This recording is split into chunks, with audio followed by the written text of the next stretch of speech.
Oke guys, nama gue Greg, gue Samuel, Y24, dan gue akan coba membantu membahas yang menurut gue adalah jawaban dari tes Matek semester genap tahun 2025 atau angkatan gue. Nah, ini soal pertama. Optimization with equality constraint. Tadi gue cek dulu OBS-nya nampak atau enggak. Oke.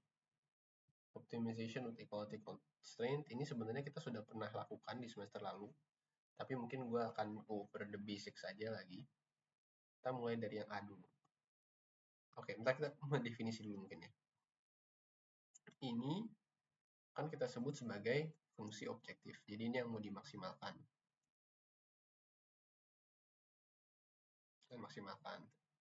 Nah, kemudian kita disuruh untuk menyusun fungsi kendala atau fungsi constraint menggunakan informasi ini dan ini. Use unit of 100,000 rupiah to simplify the calculation. Kita coba dulu, mulai dari yang A. Maximizing audit quality. Nah, ini audit quality kan, berarti maximize 2 R sama dengan P 0,2 S pangkat 0,4 subject to. Nah, ini kalian hati-hati susun constraint-nya. Jangan sampai salah naruh mana yang gaji partners, mana yang gaji staff. Jadi kan ini 120 juta dibikin dalam 100,000 rupiah, berarti 1.200. 800.000 atau di sini 8 itu adalah gaji partners ya, dan 200.000 atau 2 adalah gaji staff. Nah, yang nomor A gini aja.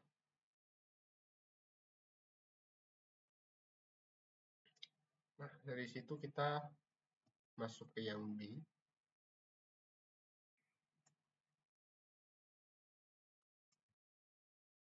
Ini nggak tahu sih motifnya atau nggak, tapi kita coba ya. Yang B itu write the Lagrangian equation and that produce the maximum quantity of audit results. Jadi kita bikin fungsi Lagrange. Jadi fungsi Lagrange itu bentuknya gimana? Fungsi Lagrangian itu bentuknya adalah L sama dengan F objektif ditambah lambda dikurang ini konstanta ya, ini konstanta dikurangin fungsi kendala.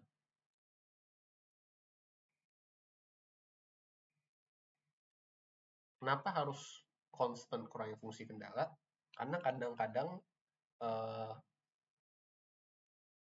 Lagrangian ini atau turunan ini sering Lagrangian ini sering diinterpretasikan sebagai sensitivitas optimisasi terhadap perubahan dalam konstanta, yang dia akan berubah nilainya atau berubah jadi negatif kalau konstantanya itu diletakkan setelah fungsi kendala.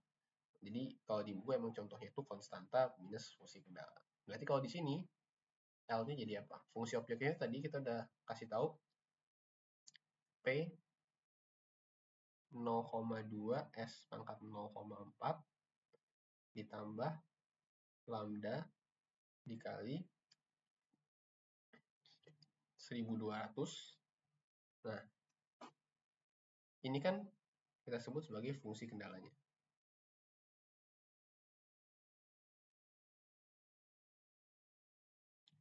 Berarti 1.200 minus 8P plus 2S. Jangan lupa di tanda kurung. Atau sama dengan P pangkat 0,2 S pangkat 0,4 plus lambda 1.200 min 8P min 2S. Itu ya. Itu juga bisa. Nah, dari situ, ini ada banyak sih namanya.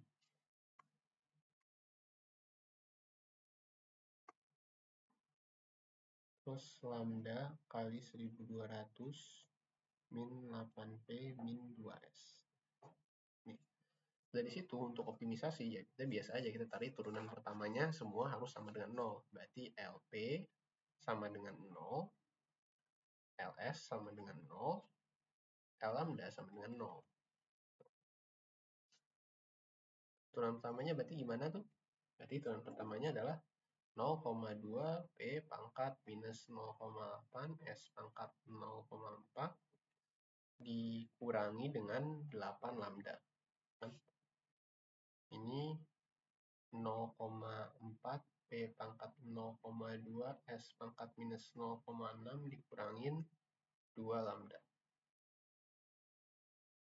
Duanya benerin dulu.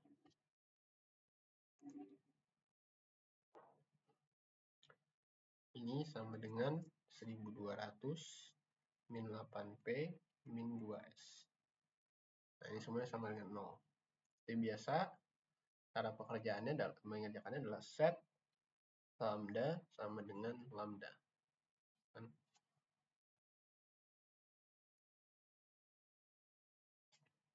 Berarti dia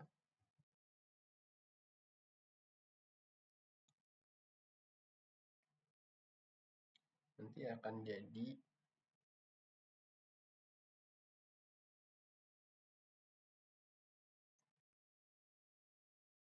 kan yang pertama kan kita bisa bikin jadi 8 lambda sama dengan 0,2 P minus 0,8 S pangkat 0,4. Yang kedua kita bisa bikin 2 lambda jadi 0,4 P pangkat 0,2 S pangkat minus 0,6. Ini kita bisa bagi 8 ya. Jadi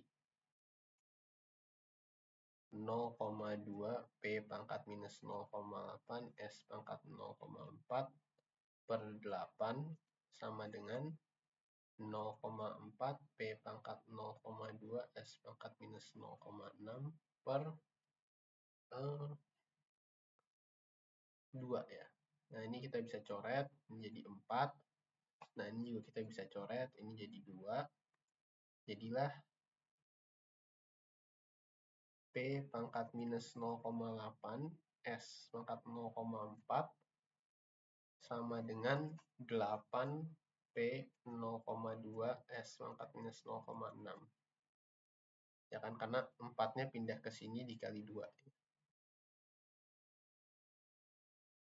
Nah, berarti ini P pangkat minus 0,8 S pangkat 0,4 per P pangkat 0,2 S pangkat minus 0,6. Berarti ini kita bisa jabarkan sama dengan P-nya turun ke bawah, S-nya naik ke atas, berarti S per P sama dengan 8. Jadi, kalau di sini S sama dengan 8P. Kan? Nah, dari situ kita bisa mengerjakan optimisasinya. Berarti kita tinggal masukin S sama dengan 8P ke fungsi yang ini. Berarti 1200 min, tadi kan 8P min 2S. Nah, ini kan bisa kita ganti jadi S. Gitu ya. Berarti 1200 min S min 2S sama dengan 0. Jadi 1200 sama dengan 3S. S sama dengan 400. Nah, tadi S sama dengan 8P. Berarti kan P sama dengan S bagi 8. Berarti P-nya sama dengan 400 bagi 8 sama dengan 50. Nah, ini udah benar ya. Berarti harusnya S bintang atau S yang memaksimalkan S dan P yang memaksimalkan L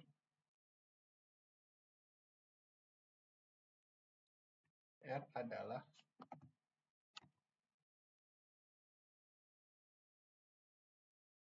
400 dan 50.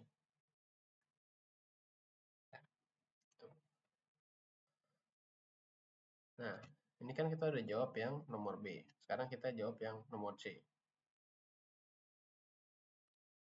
Yang C ini mungkin gue mau jawab di mana ya? Ini A, B. Kayaknya kita ada ruang di sini buat jawab nomor C. Ini yang A, kan? Ini yang B, yang nomor C. Nomor C itu berarti kita cuma perlu bilang R kan sama dengan tadi P pangkat 0,2 S pangkat 0,4. Berarti ini sama dengan 50 pangkat 0,2 dan 400 pangkat 0,4. Ini hasilnya bisa kalian hitung pakai kalkulator. Hasilnya itu kurang lebih sekitar 24, titik. Ini bisa kalian cross check ya.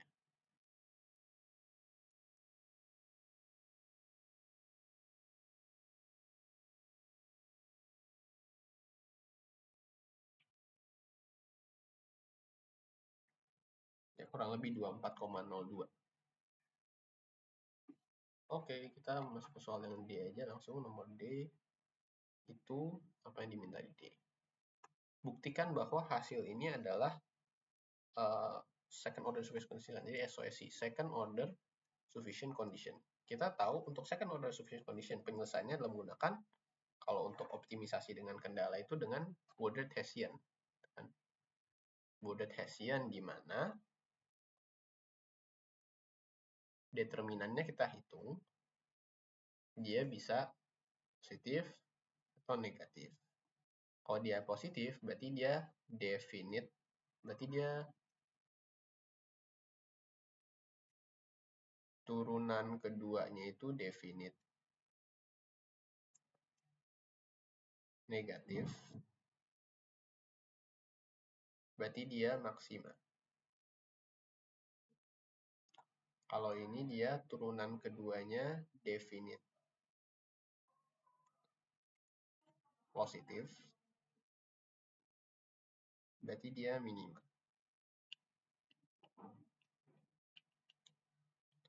Nah, kita Hessian matrix itu bentukannya gimana? Hessian matrix itu, Bordet Hessian matrix itu bentuknya 0 minus G. Di sini GP berarti ini GS, ini GP, ini GS, ini LPP, LPS, ini LSP, ini LSS.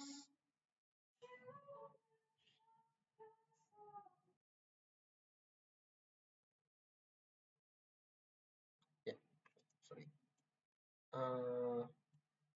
Ya, dimana GP itu adalah turunan fungsi kendala terhadap P gitu ya. Minus ya, ini ada minusnya. Kalau minus GS itu adalah minus turunan kendala terhadap S. Nah, kalau LPP, LPS dan segala macam itu udah jelas ya. Berarti diturunkan lagi terhadap P, diturunkan lagi terhadap S. Nah, kita coba buatkan dulu minus GP-nya berapa. Sini kan kita lihat fungsi kendalanya itu 8P ya. 8P plus 2S. Berarti minus GP-nya itu minus 8. Kan? Nah, minus GS-nya itu berapa? Kan kita tahu 8P plus 2S. Ya 8P plus 2S. Berarti ini minus 2. Nah, sekarang yang agak bingung tuh LPP dan LPS dan LSS-nya. LPP-nya itu gimana tuh berarti? Ntar ini aku pindahin ke sini dulu. Minus GS sama dengan min 2. Nah, kalau yang LPP itu berarti kan tadi kita lihat LP-nya itu diturunkan terhadap P itu 0,2 P minus 0,8 S pangkat 0,4 minus L8 lambda. Nah, kalau ini berarti kita turunkan itu terhadap P lagi, Nanti jadinya minus 0,16 P pangkat minus 1,8 S pangkat 0,4, dan karena lambdanya nggak ada unsur P-nya, kalau diturunkan jadi ya 0 aja. LPS, nah menurut teorema Young, LPS itu sama dengan LSP, atau turunan LP diturunkan terhadap S itu sama dengan LS diturunkan terhadap P lagi. Jadi ini nanti hasilnya ketemu, tadi kan yang LPS-nya itu ya segitu, turunkan terhadap S, jadi 0,08 P minus 0,8 S pangkat minus 0,6. Nah, sama seperti tadi lambdanya hilang, karena lambdanya nggak ada unsur S maupun P. Nah, kalau yang di LSS, tadi kan S-nya tuh 0,4 P 0,2 S pangkat minus 0,6 minus 2 lambda. Nah, itu diturunkan jadi 0,24 ya. Minus 0,24 P pangkat 0,2 S pangkat minus 1,6.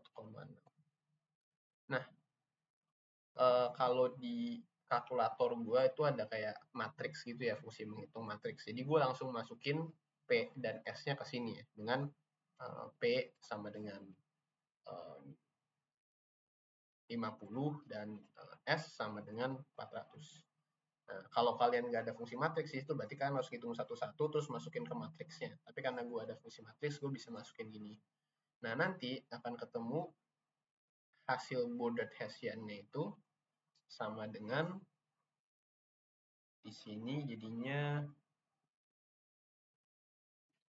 0,0188 kurang lebih 0,0188. Nah, ini kan apa? Ini kan berarti dia positif. Kalau dia positif berarti dia turunan keduanya itu definite negatif.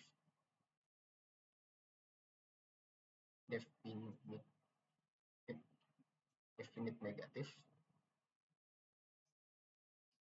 Berarti dia maksimal. Oke. Nah, nomor 1 kurang lebih begitu. Nah, nomor 2 ini agak sulit ya. Jadi nomor 2 ini juga sebenarnya gue tidak begitu yakin jawaban itu harusnya seperti apa. Jadi gue coba mungkin menceritakan apa yang gue mungkin jawab gitu ya. Nah, yang pertama, ini kan masalahnya sebenarnya kita sebutnya ini ya itu ya, Kuhn-Tucker. Di subbabnya Kuhn-Tucker atau Karush-Kuhn-Tucker. Sistemnya apa? Sama pakai Lagrangian, cuman sekarang constraint-nya bisa 2, terus habis itu harus non-negatif solusinya, gitu kan. Berarti non-negatif, khasnya ya, non-negatif, terus multiple constraints.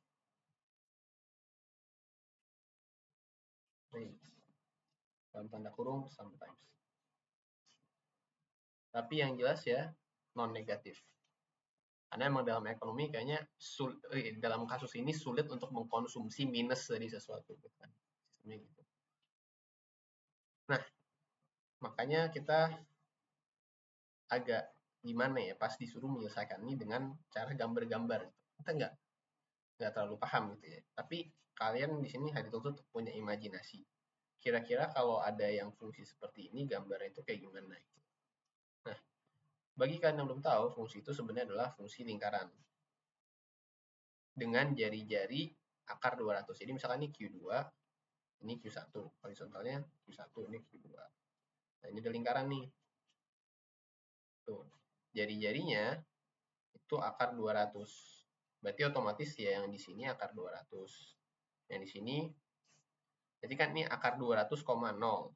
Ini berarti 0, minus akar 200. Kan? Yang di sini minus akar 200,0. Yang di sini jadinya 0, akar 200. Kira-kira gitulah. Nah, yang kita pakai yang di sini aja, yang di sini nggak pakai. Jadilah kalau kita mau gambar, gambarnya jadi kayak gini. Misalkan Q2, ini Q1. Ini, oh enggak, gambar yang lebih kecil ya.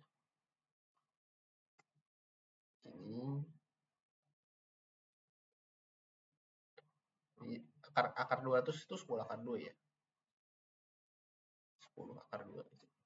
Biasa 10 akar 2. Ini juga 10 akar 2. Nah, ini kan kita punya constraint yang pertama nih, yang gue garis bawain di atas. Sekarang kita bisa juga punya constraint yang kedua.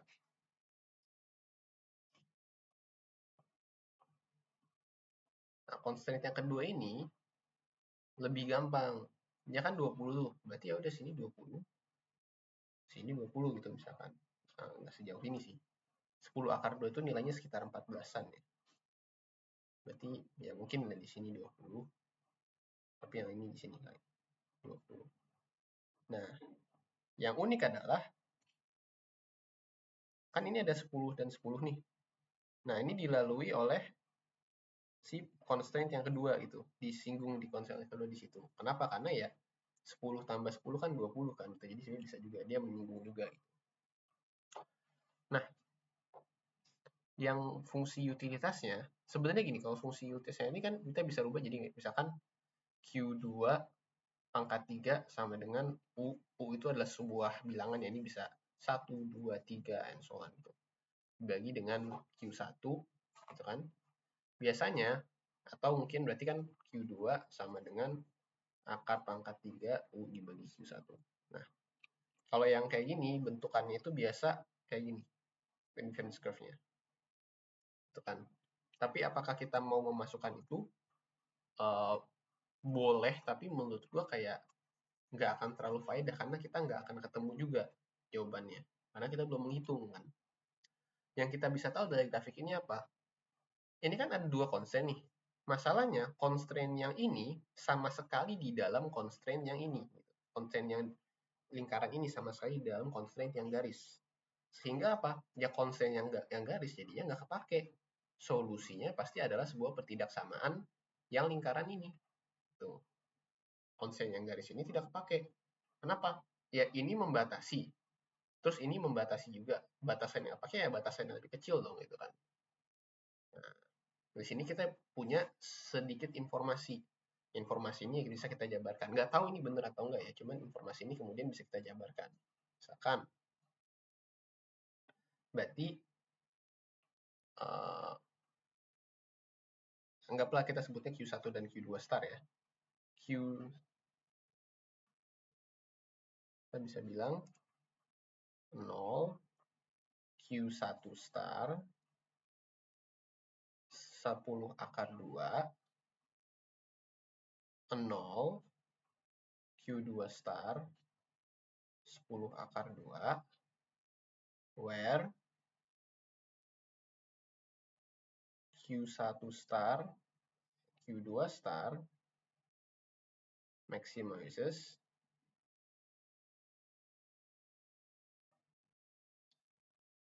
U sama dengan Q1, Q2, 3. Nah, yang kita punya, yang kita tahu informasinya sementara ya ini doang nih. Jadi kita belum bisa menyelesaikan apa-apa. Nah, apakah jawaban ini benar? Enggak. Gue nggak tahu pasti. Cuma kalau ya gue melihatnya problemnya seperti ini.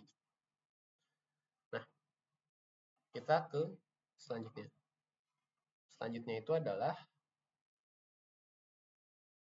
Kuhn-Tucker first order conditions. Cukup formulate ya. Cukup formulate. Jadi kalau formulate itu gimana tuh formulate? Formulate-nya kayak gini aja ya. Kuhn-Tucker conditions. Kuhn-Tucker conditions for optimization. Jadi sebenarnya ini gue sambil cerita. Kuhn-Tucker conditions itu apa sih gitu ya? Kalau kita tanya Kuhn-Tucker conditions itu apa sebenarnya? Kuhn-Tucker conditions itu adalah set dari sebuah subset atau sekumpulan syarat-syarat yang harus dipenuhi oleh suatu solusi optimisasi yang kemudian itu syarat-syarat ini adalah supaya kita bisa mendapatkan hasil yang tidak negatif dan hasil yang tidak negatif gitu. Jadi bisa jadi optimisasi sebenarnya tidak di situ. Tapi karena optimisasi sebenarnya menuntut salah satu Q-nya ini supaya negatif, ya kita pakai yang sebisa mungkin memaksimalkan utility dengan Q yang tidak negatif. Nah, jadi conditions-nya apa? Ya pertama kita harus tulis Lagrangian-nya dulu. Lagrangian itu sama, tapi ada dua constraint.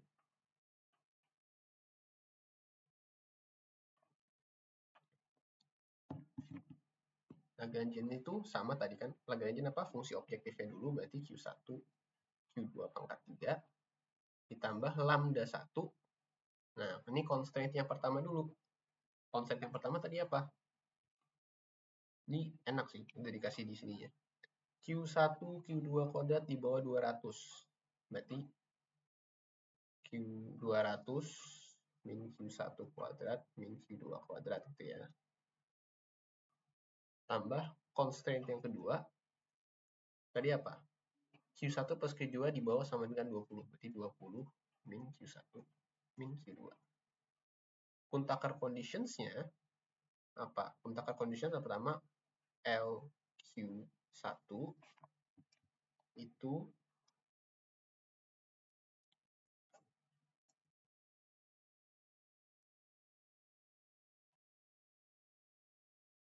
di bawah sama dengan 0. LQ2 itu di bawah sama dengan 0. L lambda 1 itu di atas sama dengan 0. L lambda 2 itu di atas sama dengan 0. Kenapa tidak sama dengan 0 pas? Ya karena tadi seperti gue bilang, dia ini bukan optimisasi yang pas. Dia mencari optimisasi yang sebisa mungkin memaksimalkan tanpa harus menghasilkan sebuah bilangan yang negatif. Nah, terus apa lagi?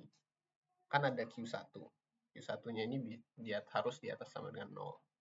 Q2-nya juga di atas sama dengan 0. Lambda 1-nya ini di atas sama dengan 0.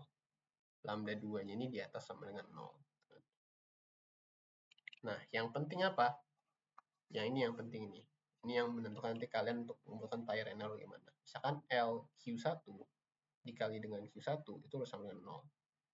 LQ2 dikalikan dengan Q2 itu harus sama dengan 0. LQ3 LP1 kali 1 sama dengan 0. L lambda 2 kali lambda 2 harus sama dengan 0. Nah, ini Kuntakar conditionsnya. Nah, secara tradisional yang akan kalian coba adalah melakukan trial and error. Kan? Trial and error untuk masing-masing possibility. Ini jadi misalkan satunya kita mulai dengan LQ1 di bawah 0, LQ2 di bawah dan seterusnya gitu ya. Oke. Ya. Sebenarnya kalian mencoba apa ya, kalian udah mencoba-coba ya, coba-coba. Nah, masalahnya misalkan kalian cobain ini, bisa jadi ada 16 percobaan kalau nggak salah ya, kalau ada 2 constraint gitu dengan 2 variable. Jadi yang akan lebih bijak adalah seandainya kalian melihat dulu ke nomor 1 tadi. Terus sebenarnya udah dikasih clue tuh. Ada apa namanya? Yang kepake dan yang tidak kepake constraint-nya. Di sini kita bisa tahu yang kepake itu cuma constraint yang pertama. Jadi sebenarnya nanti di kertas coret-coretan kalian bikin aja kayak yang nomor 1 tadi. Itu kan Lagrangian sama dengan Q1 Q2 kuadrat 3 tambah 1. Ini constraint-nya 200 min Q1 kuadrat min Q2 kuadrat. Tuh. Jadi ini ya kayak biasa aja. LQ1 sama dengan 0. LQ2 sama dengan 0. LQ3 sama dengan L lambda 1, sorry. L lambda 1 sama dengan 0. Tuh. Nah, oke. Nah, kalau udah ketemu kayak gitu, ya udah kita kerjakan seperti kita kerjain tadi yang pertama. Pertama susun dulu LQ1-nya berapa. Ini kan 3Q2 pangkat 3 tambah lambda 1 dikali, ini minus ya. Minus 2Q1 lambda 1, kan? Kemudian LQ2 sama dengan, ini harus sama dengan 0, sorry. Ya, jadi itu sama dengan 0. Jadi di state di atasnya ya. LQ2 sama dengan 3Q1 Q2 kuadrat dikurangin 2Q2 lambda 1. And L lambda 1 sama dengan 200 min Q1 min Q2 kuadratnya. Kuadrat. Nah, ini mungkin agak kompleks, tapi sebenarnya prosedurnya sama. Set lambda 1 sama dengan lambda 1. Berarti kan di sini kita tahu bahwa 2Q1 lambda 1 sama dengan Q2 pangkat 3. And 2Q2 lambda 1 sama dengan Q1 Q2 pangkat 2. Berarti kita bisa bikin lambda 1 sama dengan Q2 pangkat 3 per 2Q1. Nah, bikin lambda 1 sama dengan 3Q1 Q2 pangkat 2 per 2Q2. Nah, ini Q2 pangkat 3 per 2Q1 sama dengan per 2Q2. Nah, 2-nya bisa dicoret, kan? Ini Q2 bisa dicoret, jadi nggak pangkat lagi. Terus ini Q1-nya bisa pindah ke sini. Nah, cek coretan dulu.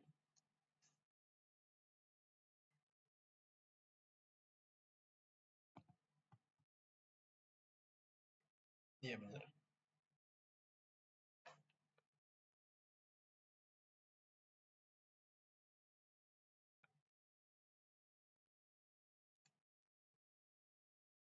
Nah, terus ini Q2-nya bisa dicoret sama Q3. Dia pangkat 3 saja, jadi Q2 kuadrat aja.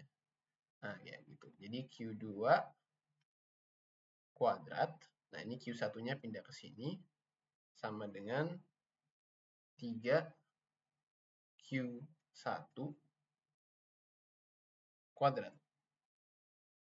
Kan? Nah, ini kita jadiin apa sekarang di sini? Nah, ini kita bisa bikin jadi persamaan yang ini. Ini kan 200 min Q1 kuadrat min Q2 kuadrat sama dengan 0. Di sini kita tahu bahwa Q2 kuadrat itu 3Q1 kuadrat. Berarti 200 min Q1 kuadrat min 3Q1 kuadrat sama dengan 0. 200 min 4Q1 kuadrat sama dengan 0. Berarti 200 sama dengan 4Q1 kuadrat. Berarti apa ini? 200 Q1 Q1 sama dengan akar 200 bagi 4 atau akar 50. Berarti itu 5 akar 2. Oke. Q1 5 akar 2. Nah, sekarang Q2 berapa? Q2 sama dengan 3 kali Q1 kuadrat. Q2 kuadrat ya. Berarti Q2 kuadrat sama dengan 3 kali 5 akar 2 kuadrat itu kan 50 ya. 150. Berarti Q2 sama dengan akar 150. Berarti itu sama dengan 5 akar 6. Nah, berarti di sini sebenarnya kita sudah bisa dapat kesimpulan bahwa Q1 star itu sama dengan 5 akar 2, dan Q2 star itu sama dengan 5 akar 6. Nah, berarti ini apa kesimpulannya? Kalau kita mau pakai coba-coba Kuhn-Tucker, Q1-nya di atas 0. Sorry. Q1-nya strictly di atas 0 ya, 5 akar 2 lebih besar dari 0. Q2-nya di atas 0. Apalagi yang bisa kita ambil? Oh, tadi kayaknya kita ketemu itu deh, ketemu lambda 1 nih. Nah, ini ada nih lambda 1. Kan lambda 1 sama dengan Q2 pangkat 3 per 2Q1. Berarti itu 5 akar 6 pangkat 3 per 2 kali 5 akar 2. Berarti itu hasilnya, bisa pakai kalkulator kalian juga, dipastikan hasilnya.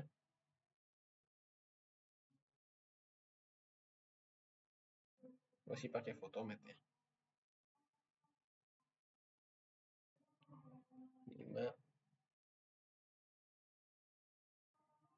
5 akar 6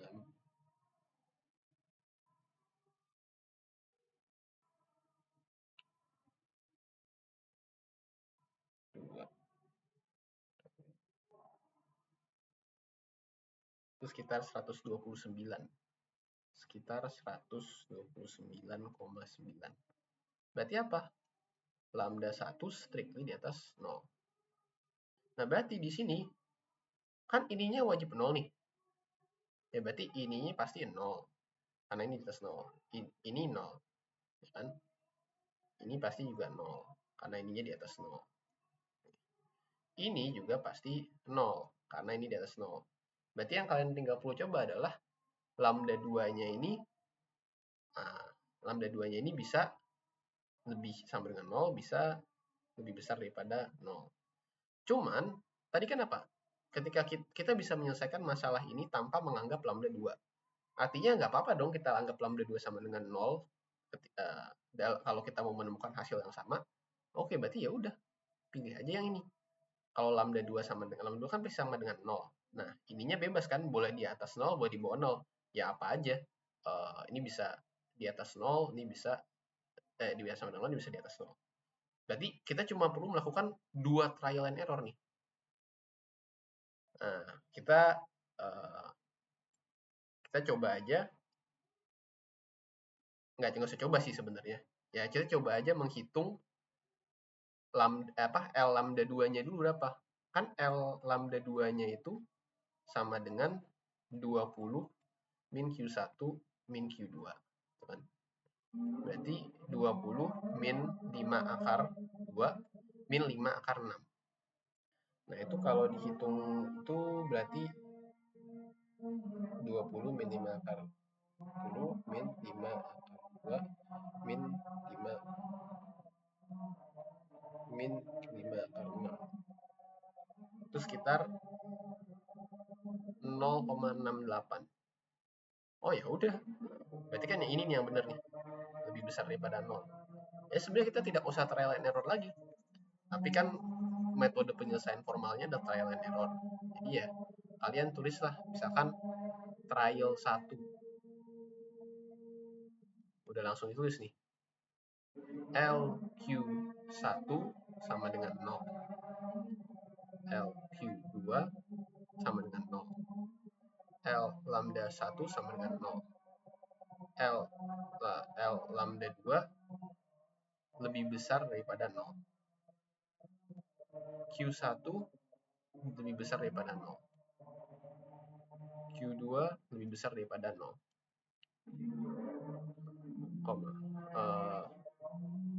Q3 sorry. Lambda 1 lebih besar daripada 0. Lambda 2 sama dengan 0.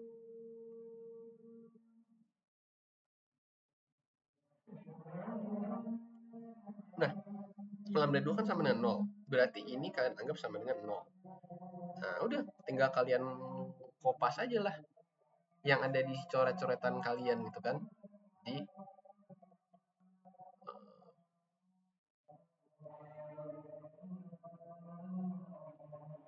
yang mana nih, semuanya aja sih sebenarnya.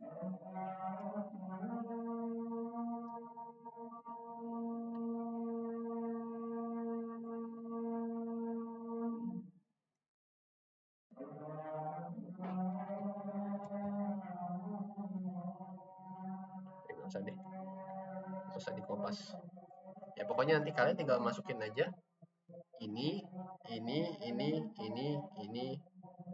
semuanya ke dalam yang di sini, itu aja sih, tinggal kalian salin karena sebenarnya fondasinya udah sama. Tuh, ini ininya kan dianggap 0 kan, jadi udah hilang aja, nanti kalian bisa nyalin sendiri. Nah ini hasilnya nanti pasti sama nih, Q1 bintang.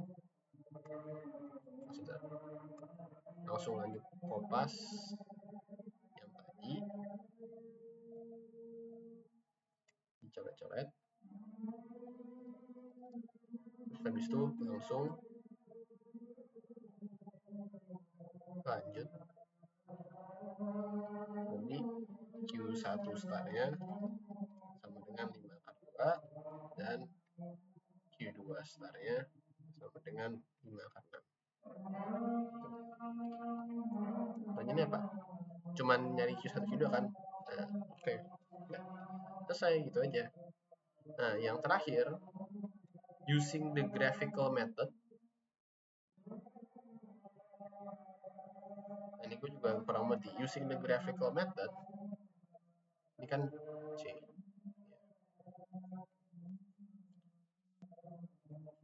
Sorry.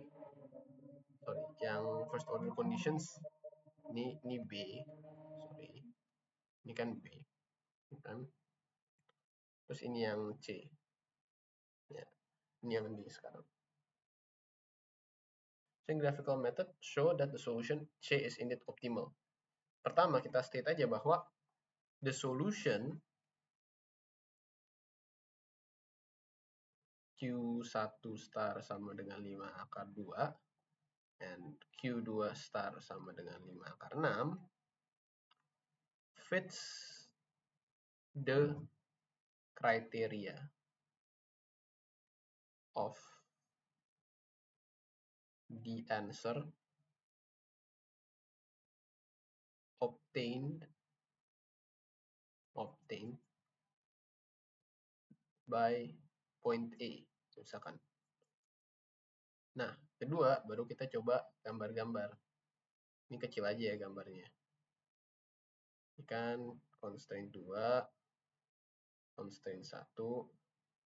Nah, 5 akar 2 dan itu agak sedikit condong ke yang Q2 ya, berarti dia agak sedikit di sini nih. Ini yang Q2 star, ini Q1 star. Ini Q2, ini Q1. Nah, dia di sini. Nah, bentuk grafiknya itu kira-kira kayak gini. Tuh. Ini U sama dengan Q1, Q2 pangkat 3.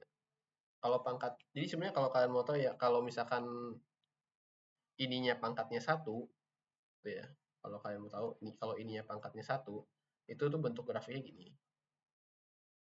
Kayak gini lah. Nah, kalau pangkatnya 2, itu bentuk grafiknya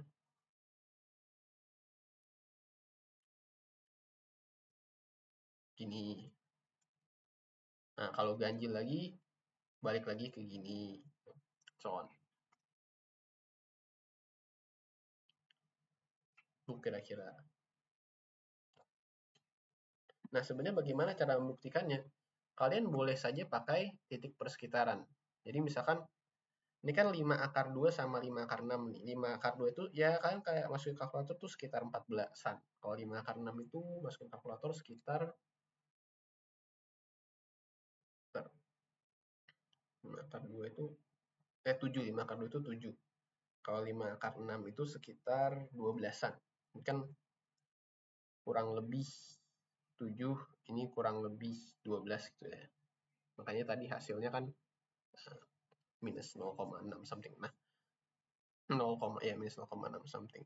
Itu kalian boleh coba masukin bilangannya itu ke dalam bilangan lain, misalkan masukin 6 gitu.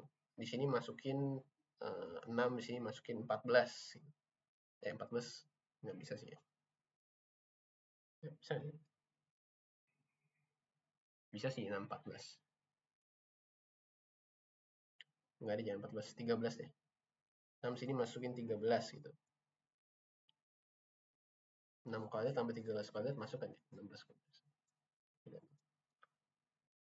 6 kuadrat tambah 13 kuadrat. Oh, nggak bisa. Ya udah. 6 sama 12 lah gitu misalkan.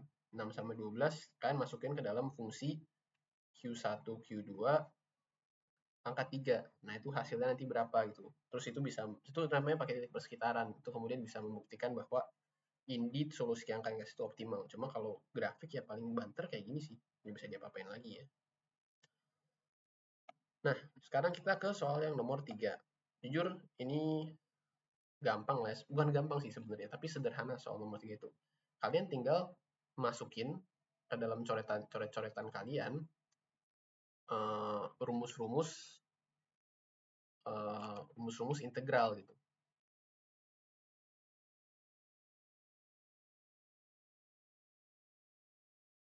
Yang A ini kan pakai ini nih. Kita coba kerjain ya. Kita juga sambil buka rumusnya. Kalau yang A itu kita pakai apa?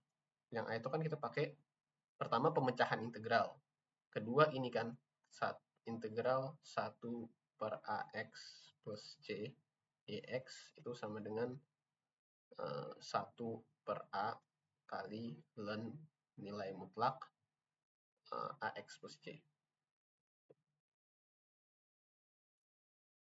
Ln nilai mutlak AX plus C. Nah, berarti kalau yang nomor A itu penyelesaiannya gini. 1 per 2x plus 5 dx sama dengan integral 1 dx. Ini dikurangin dengan integral 3e 2x. Kalau yang ini bisa lah ya, ini gampang nih. Kan tinggal dibagi dengan turunan dalam dari yang pangkat dari e-nya itu kan. Di integral 1 per dx, terus ini dx. Kalau masukin ke rumus, ini masih lanjutan yang A. Kalau masukin ke rumus berarti jadinya 1 per 2 kali ln nilai mutlak 2x plus 5 ya kan, minus 3 per 2 E 2x. Jangan lupa plus C. Nah, udah. Itu doang. Nah, yang B. Yang B ini pakai apa? Yang B ini pakai permisalan. Kan? Integral x plus 1. Sebenarnya nggak usah pakai permisalan juga nggak apa-apa kalau kalian mau bikin jadi perkalian ya. Bikin jadi perkalian. Nggak bisa sih. Itu pangkatnya minus.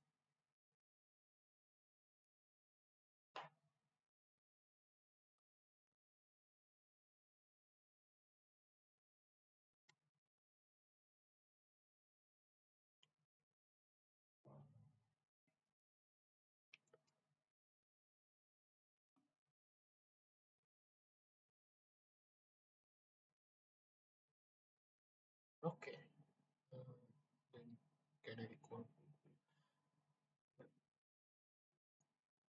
Ya, kalau yang ini kita pakai substitusi ya, USUB.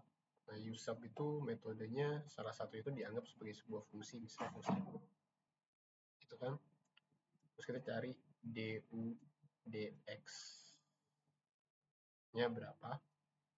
Jadi kan 2x plus 2. Atau ini bisa juga 2 kali x plus 1. Nah, kita tahu di sini berarti du sama dengan 2 kali x plus 1 dx. Atau setengah du sama dengan X plus 1 dx. Oh, ini agak unik nih.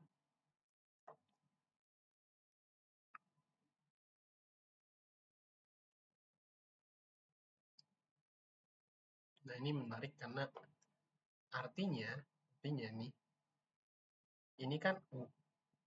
Nah, kita bisa ganti dia jadi du gitu kan. Jadi ini U pangkat minus 2, terus du sama dengan X kali dx. Nah, dx1. Jadi ininya tuh kayak bakal hilang gitu loh kalau kalian. Ini kan berarti U pangkat minus 2, terus habis itu X plus 1 dx. Nah, U kan nggak bisa kita turunkan terhadap X ya.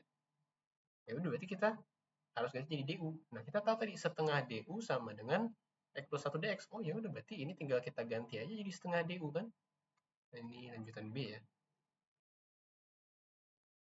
Ini lanjutan B. Setengah du berarti U minus 2 setengah du. Atau ya kan minus 2 setengah U pangkat minus 2 du. Nah, ini udah enak nih ngintegralinnya. Tinggal dipakein aturan, lupa lah aturan apa pokoknya. Aturannya itu yang dibagi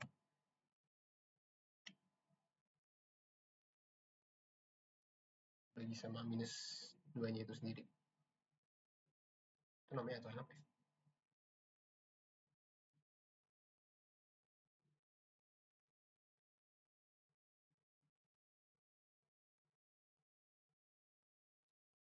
Ini kan bisa jadi gini. Setengah integral minus 2 du. Berarti itu setengah kali setengah kali minus 1. Nah, U pangkat minus 1 gitu.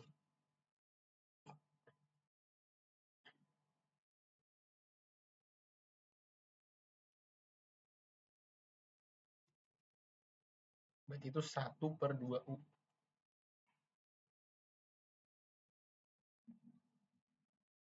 Itu kan 1 per 2 U minusnya. Nah, U-nya itu kita ganti jadi yang tadi. Jadi 1 plus C, sorry. Jangan lupa plus C. 1 per 2 kali X kuadrat plus 2X plus 6 pangkat min 2. Nah, nggak pakai min 2 deh. Pangkat 2. Nah, tambah minus depannya plus C. Apakah ini benar? Gue ngecek dulu ke Photomat ya guys, sebentar. Oke, gue udah cek ke Photomat dan benar. Nah, sekarang yang C. C itu apa tadi? Nah, gue harus tulis ulang deh. Integral 1E X kuadrat dan X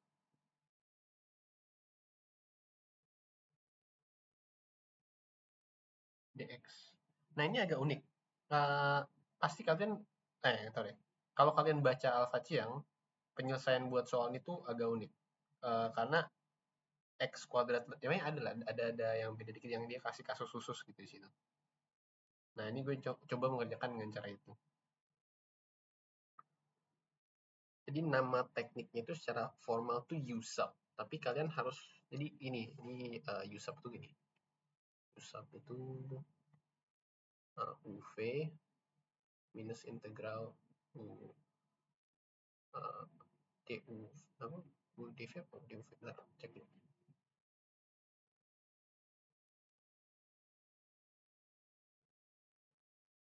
VDU, sorry.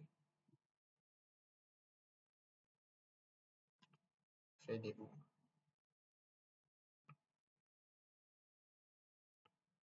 VDU. Nah, kalian harus berhati-hati dalam sedangkan di dalam fungsi awalnya itu sendiri, salah satu dari ini itu ada yang U yang diturunkan dan ada yang dv yang diintegralkan. Nah, kalian harus berhati-hati dalam memilih mana yang U yang mana yang V biar gampang. Nah, kalau di Alpha Chiang ini yang jadi dv. diintegralkan. Kemudian ini yang jadi U, yang nanti diturunkan. Kenapa? Karena lebih sederhana gitu. Jadi yang jadi dv ini kan nanti kita diintegralkan, integral x kuadrat dx, itu kan nanti jadinya x pangkat 3 per 3 plus c. Sedangkan kalau yang ini kan nanti jadinya du-nya itu 1 per x. Daripada kalian integralkan non x gitu. Itu lebih susah. Jadi ya begitulah kurang lebih. Ini pakai teknik namanya USAP. Nah, ini jadi dv, ini oke. Jadi langsung kerjaan aja. Ya kan tahu dv apa? dv sama dengan segitu, berarti v-nya x pangkat 3 per 3. du-nya sama dengan 1 per x.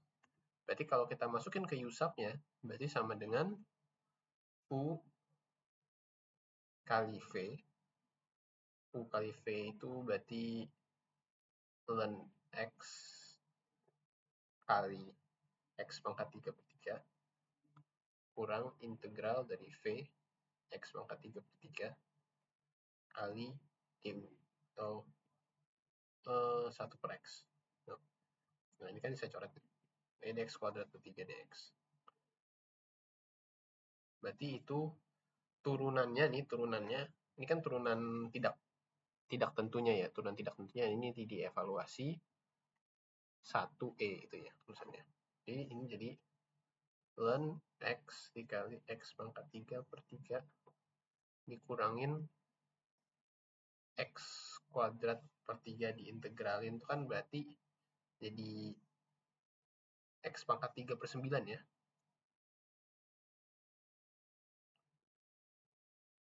Satu E. Nah, ini nanti menyelesaikannya kita masukin 1, terus kita masukin E. Gitu. Ya, aduh malas lagi. Tapi kalian bisa kerjain sendiri kalau kalian mau. Ini ln E kali E pangkat 3 per E minus E pangkat 3 per 9. Ln E ini kan nanti hasilnya akan jadi 1 ya. Karena E pangkat 1 hasilnya gitulah. E log E itu 1. Nah, terus dikurangin dengan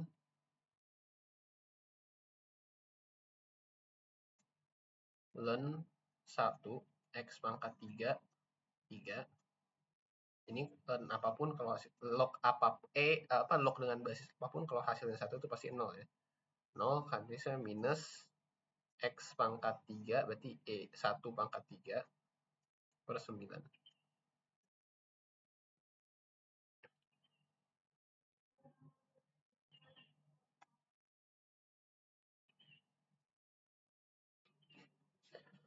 Berarti E pangkat 3 per E minus E pangkat 3 per 9.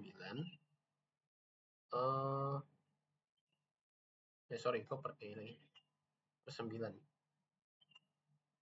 E pangkat 3 per 9 minus per 3, kok per 9 sih? 3 per 9 minus, ini karena 0 berarti minus sepertiga per 9. Nah, ini kita bisa bikin per 9 semua. 3E pangkat 3 minus E pangkat 3 minus 1 per 9. Berarti itu 2E pangkat 3 min 1 per 9. Bentar ya. Kita coba cek lagi ada yang salah atau enggak.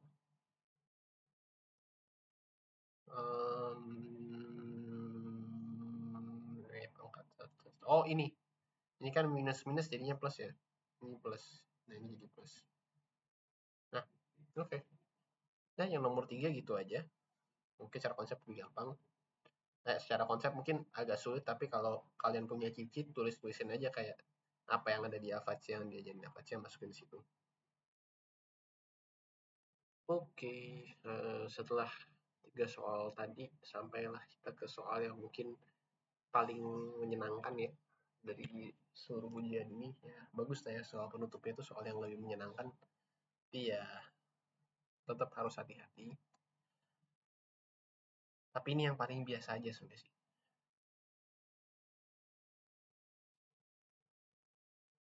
Ya, ini gampang lah ya. 100 min 2P. Sorry. Ini pembahasan sih, jadi gue harus QD sama dengan QS. Itu kan equilibrium kan. Di 100 min 2P sama dengan 4P min 20. Nah, itu kan ada P-nya itu di sini bisa pindah ke kanan. Jadi kan tulis di sini berarti kan 120 sama dengan 6P. Kan P star sama dengan sebelumnya 20 gitu kan. Q-nya berapa? Berarti Q-nya masukin aja. Berarti kan 100 min 2 kali 20. Berarti itu 60 ya. Nah, ini Q star. Ya, udah ketemu. Nah, tinggal digambar di grafik. Grafiknya gimana? Ini bisa P, Q. Nah, jangan lupa karena ini di ujian, gambar grafiknya yang benar gitu. Jadi kayak uh, interceptnya itu loh. Tahu ngerti cara bikin pasti ngerti lah. Intercept tuh misalkan yang di sumbu Q berarti untuk demand-nya, yang sumbu Q itu kita nolin P-nya, berarti 100 ya. Yang di sumbu P itu kita nolin Q-nya, berarti 50. Nah, ini demand. Supply-nya itu yang di sumbu Q kita nolin P-nya, berarti jadi minus 20. Nah, itu agak jauh ke belakang sini ya. Tapi yang penting berarti yang di sumbu P-nya. Nah, berarti kalau P-nya sama dengan 0, berarti kita nolin Q-nya, berarti P-nya itu 5. Ini mulai dari 5 ke atas gitu ya. Nah, equilibrium-nya ini di tadi P star dan Q star ya. Berarti Q-nya 60, P-nya 20. Nah, itu aja gambarnya yang A. Using a definite integral. Boleh pakai definite integral. Nanti kalian cross check pakai rumus-rumus segitiga. Jadi definite integral nih gampang. Integral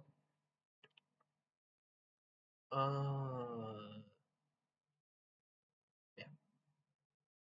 Kan surplus itu yang mana? Surplus itu kan ini. Berarti itu kan integral dari kurva ini sampai dengan titik ini 60 dikurangi dengan integral dari kurva supply-nya sampai dengan titik 60 ya kan. Berarti Q-nya itu ini kan kita fungsi Q kan.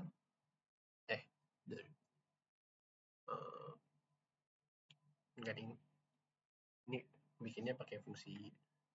Nah, kita rubah dulu jadi fungsi P ya. Berarti QD sama dengan 100 min 2P. Berarti P sama dengan 100 min QD bagi 2. Tuh, atau 50 min setengah QD. Ini PD, sorry.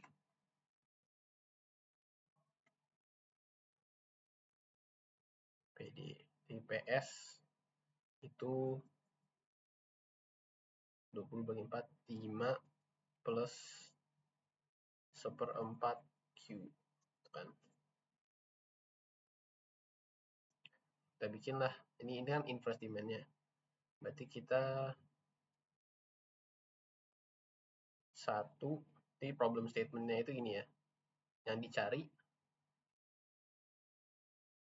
ini kan problem statement, ini jawab. Jawabnya itu integral 0 sampai 60, 50 min setengah Q, dQ, dikurang 0 sampai 60, 5 plus 1/4 Q, dQ.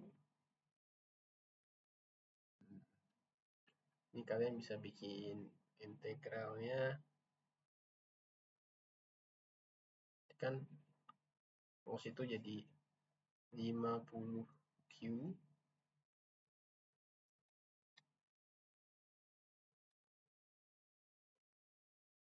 50Q plus setengah,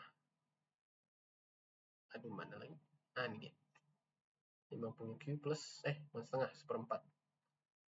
Seperempat Q kuadrat. Iya. 4Q kuadrat, 0,60 minus 5Q. Aduh, 1/8 ya. Plus 1/8 Q kuadrat, 0,60. Jadi 50 kali 60. Kan kalau 0 ya ini hasilnya 0 semua lah ya. 50 dikali 60 ditambah 1/4 kali 60 kan, maka 60 dikurangin 5 kali 60, ini minus lagi, plus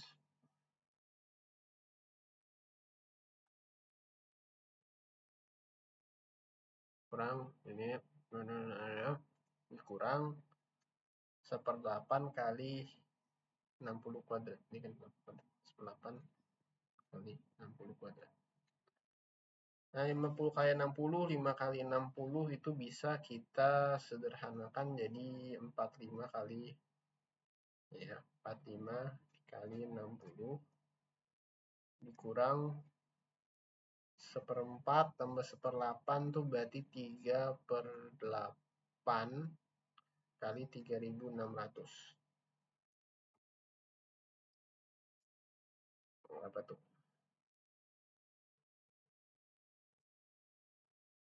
Kita hitung dulu.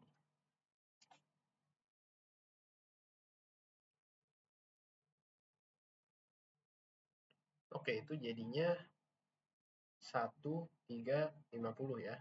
Nah, kalian mau cross check boleh. Cross check. Kan tadi yang itu ini kan. Nah, ini bentuknya segitiga nih. Tingginya 60, bawahnya alasnya 50 kali 45. 50 kurang 5 jadi 45. Berarti kan 50 kurang 5 kali 60 bagi 2. Ini bisa coret 30. Berarti kan 30 kali 45. Nah, 30 kali 45 itu 1350. Sama nggak? Sama. Gampangan mana? Ya gampangan yang pakai segitiga sih, cuman ya disuruhnya pakai yang B, ya udah kita pakai yang B aja. Karena itu bernilai poin, guys. Jadi bukan cuma disuruh cari konsumen produser surplus, tapi pakai cara tertentu. Ini harus dikerjakan.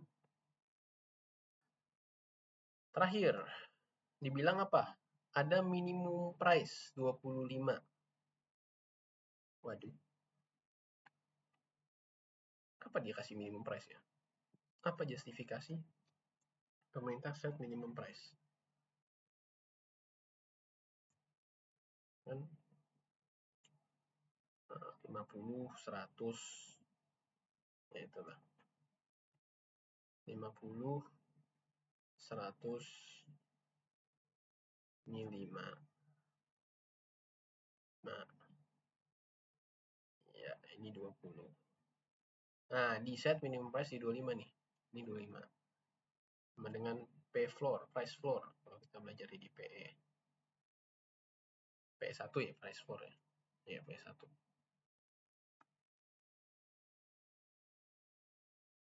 Nah, set di sini 5. Nah, berarti produser sama konsumer surplusnya berkurang nih. Kenapa? Karena sekarang konsumer hanya mau membeli segini nih. Sedangkan sebenarnya produser tuh bisa menawarkan sampai sini. Ini kan yang kita belajar kalau di PS1 ini ada namanya excess supply ya. Tuh kan. Sedangkan konsumer cuma beli di sini. Jadi di sini ada, ini kita sebutnya ya deadweight loss. Nah, yang kita mau hitung apa ya ini? Ini bentuknya apa nih? Trapesium. Nah, kita harus melihat di sini 25. Ini dasarnya berapa nih? Ini kita masukin ke fungsi supply-nya ya. Ini jadi berapa? Penting nggak sebenarnya itu jadi berapa? Sebenarnya nggak penting sih kalau kita ngitungnya pakai definite integral.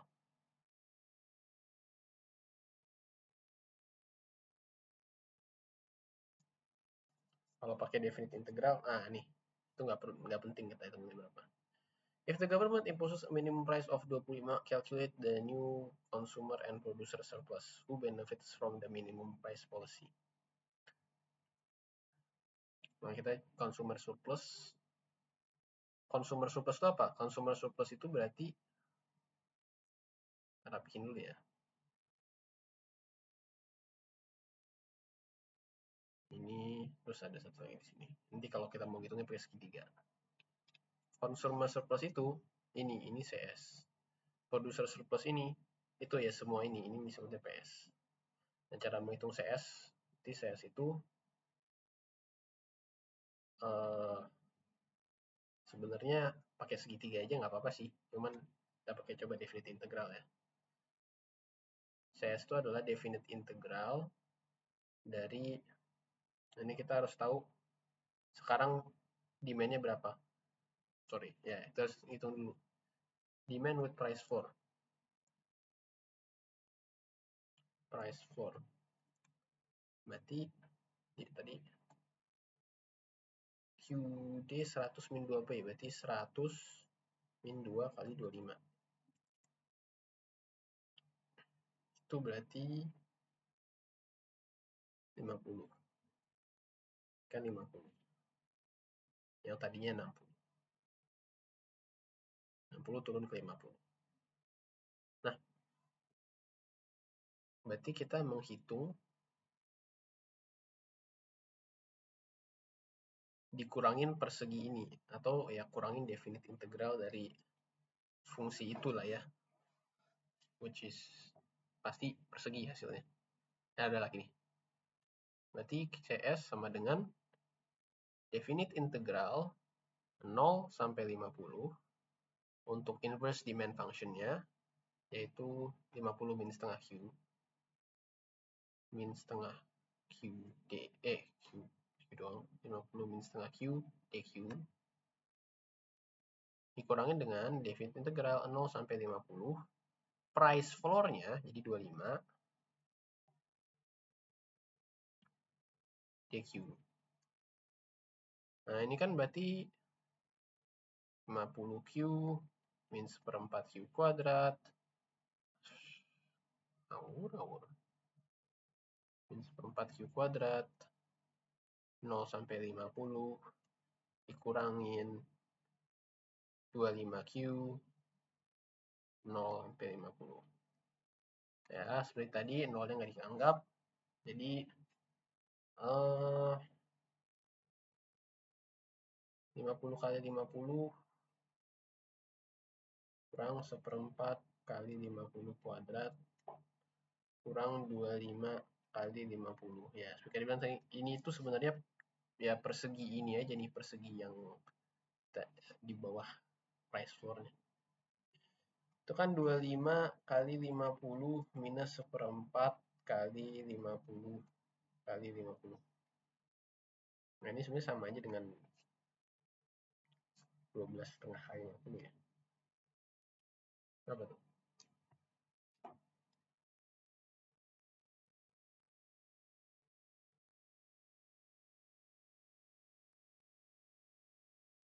625.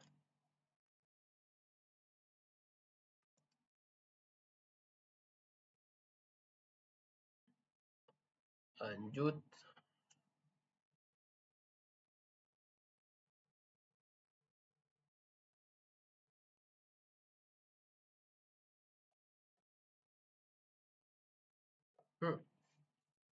Iya, kayaknya nanti kita lanjutin yang poin B ya. Yang poin B kayaknya kita keasikan langsung menghitung dua-duanya, kita lupa menghitung satu-satu gitu. Jadi ini total consumer, ini itu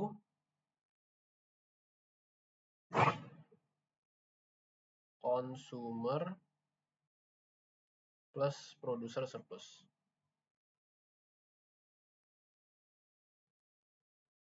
Sedang untuk menjawab poin C itu, kita harus ketahui each for consumer and producer surplus. Karena kan kita mau lihat siapa yang benefit kan.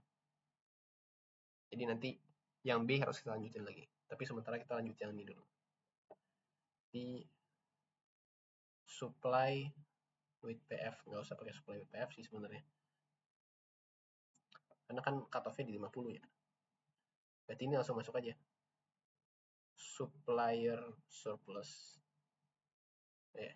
Producer surplus ke supplier surplus sih. Producer surplus itu sama dengan integral tentu 50 untuk fungsinya yaitu 5 plus 1/4 Q DQ.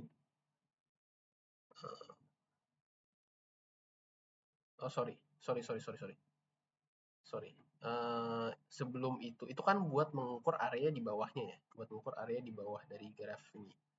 Nah sekarang buat mengukur area di atasnya dulu. 200 berarti ini kan, yang ini aja nih. 0,50 25 DQ minus 0,50 5 plus 1/4 Q DQ. Ya, lagi kayak tadi 25Q 0,50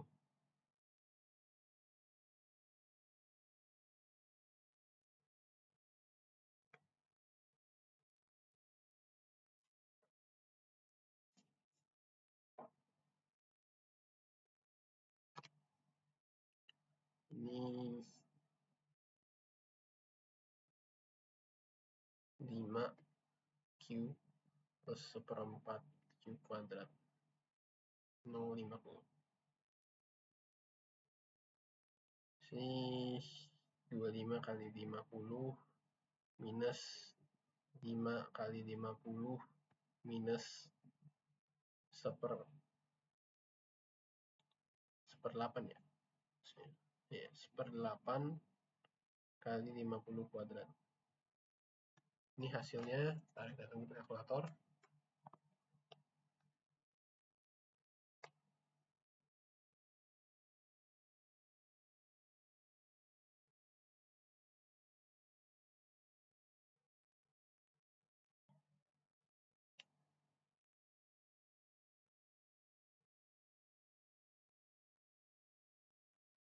Jadinya 687,5. Nah, ini consumer surplus, ini consumer surplus, ini producer surplus. Sekarang kan yang kita minta dicari tuh who is made better off. Nah, berarti tadi itu lanjutan B, kita harus menghitung untuk masing-masing consumer dan producer surplus. Berarti kalau untuk consumer surplus itu sama dengan integral tertentu 0, 60, fungsinya tadi apa? 50 min setengah Q DQ, 50 min setengah Q DQ, dikurangin 0, 60. Tadi kan harga equilibriumnya itu di sini kan, di sini di 20. Karena sih 20 DQ. Berarti itu 50, gede banget ya bracketnya. 50 min 1/4 Q kuadrat 0,50 20 Q 0,60 0,50 0,60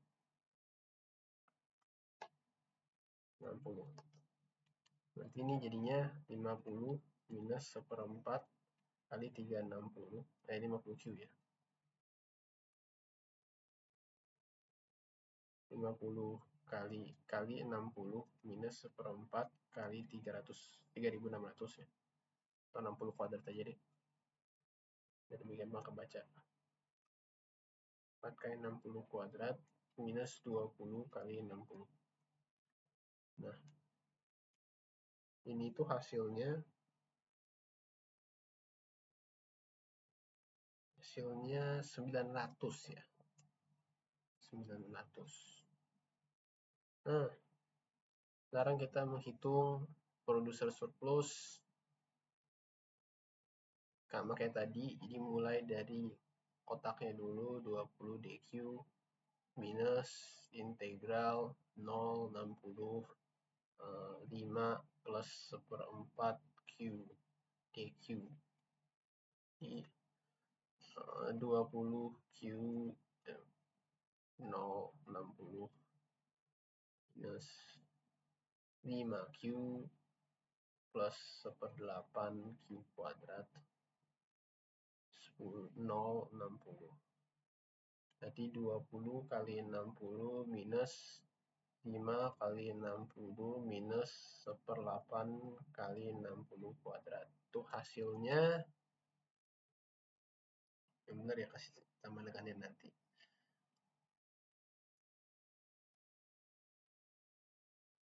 Itu tuh hasilnya ya 450. Ya. 450. Nah, berarti apa nih? Berarti kan before after ya ini ya.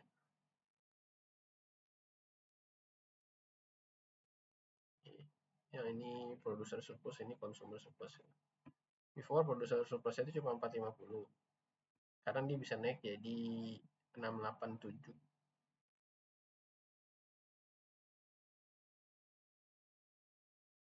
687,5. Ini tadinya 900. Terus dia naik jadi dia turun jadi 625. 625. Nah, pertanyaannya apa tadi? Who benefits from the minimum price policy? Who is made better off? Who benefits? Berarti yang benefits adalah producers. Producers benefits from the price policy because producer surplus naik dari tadi 450 juga. Dari tadi 450 jadi sekarang 687,5. Oke teman-teman, jadi sekiranya segitu ya untuk pembahasan soal dari tahun lalu. Mungkin yang gue jawabnya terutama yang nomor 2 itu harus diinterpretasikan atau diambil dengan sedikit keraguan ya, karena bisa jadi nanti dosen mengharapkan jawaban yang beda. Kalau kalian punya akses untuk bertanya ke dosen, lakukanlah gitu ya. Kalau mau diskusikan kembali juga jawaban-jawaban ini bersama teman-teman yang lain biar makin mantap ya. Oke, sama baca buku Avachiang, itu yang paling penting. Oke, thank you semuanya. Ya, thank you sudah menonton.